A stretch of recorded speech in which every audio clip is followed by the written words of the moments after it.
Inédit en France. Une entreprise condamnée pour ne pas avoir donné assez de travail à un employé.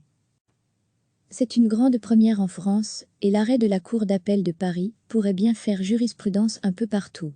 Selon les informations de France Info, les juges font pour la première fois référence au burn-out, le syndrome de l'ennui au travail. En cause, trop de peu de travail donné à un salarié. À la question, le burn-out est-il bien une forme de harcèlement moral? L'arrêt de la Cour d'appel de Paris est très clair. L'employeur mérite pour cela d'être condamné. Dans le monde du travail, beaucoup d'employés ou d'employeurs font face à de plus en plus de burn-out, comprenez, un état d'épuisement physique, émotionnel et mental lié à une dégradation du rapport d'une personne à son travail. Et les conséquences peuvent aller de la dépression au suicide, parfois. Mais ce que certains oublient, c'est que l'inverse peut aussi briser des vies. Son nom? Le burn-out mal, dont souffrent les salariés, à qui on ne demande plus rien, ou trop peu pour les occuper en tout cas. Leur travail consiste parfois à réaliser des missions sans rapport avec leur qualification. Certains évoquent souvent le terme de mise au placard. C'est exactement ce qu'a vécu Frédéric Desnard. Pendant des années, il était responsable des services généraux chez Interparfums. Le problème, c'est qu'il n'avait rien à faire. Ou presque. Lui qui devait à l'origine notamment coordonner les événements du groupe s'est retrouvé à configurer la tablette de son patron et à s'occuper, à son domicile, de la centrale vapeur ou du fer à repasser de son employeur. Il demande du travail, n'en obtient pas, et il s'enfonce dans la dépression. Malade, il est ensuite viré. Licencié pour avoir été trop longtemps en arrêt maladie. Or, pour Frédéric Desnard, c'est bien parce qu'il était victime d'une forme de harcèlement moral qu'il est tombé malade. Ce serait d'après lui la cause de sa crise d'épilepsie au volant de sa voiture. Alors, il y a 6 ans, il saisit les prud'hommes, qui vont lui donner raison. Son employeur fait appel. Il vient de perdre son procès. Le manque d'activité et l'ennui, les juges reconnaissent le manque d'activité et l'ennui de M. Desnard, ce qui a bien conduit à la dégradation de son état de santé. Un témoignage, retenu par les juges, est particulièrement frappant. Monsieur Desnard en avait marre de ne rien faire, il ne servait que de bouche-trou, et cette situation le rendait très dépressif à tel point qu'il parlait de plus en plus de se suicider, indique France Info. Un autre salarié écrit « Il a sombré petit à petit, au fur et à mesure, qu'il s'est vu placardisé ». C'est une reconnaissance officielle du burn-out. Pour la première fois, la justice française retient ce mot. Elle dit que les conséquences de cet ennui et de cette mise à l'écart constituent du harcèlement moral.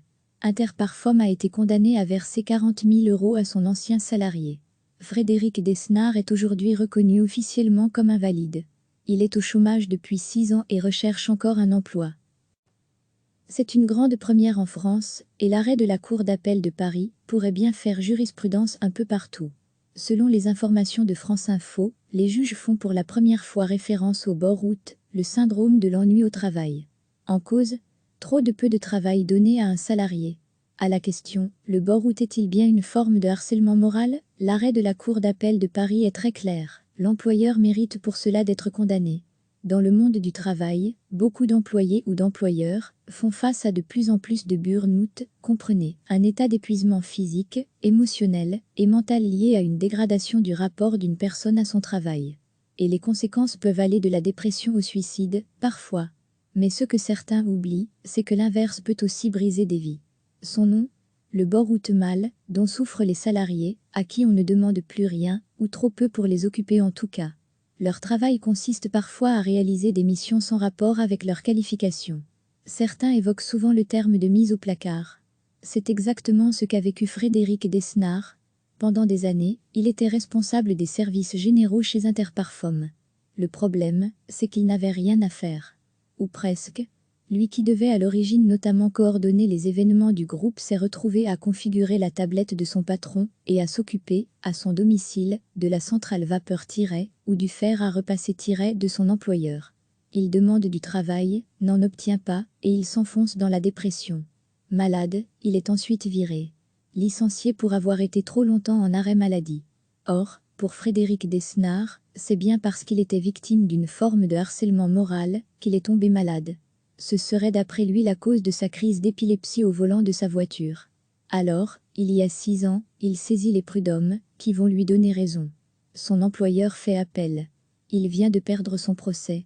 Le manque d'activité et l'ennui, Les juges reconnaissent le manque d'activité et l'ennui de M. Desnard, ce qui a bien conduit à la dégradation de son état de santé. Un témoignage, retenu par les juges, est particulièrement frappant.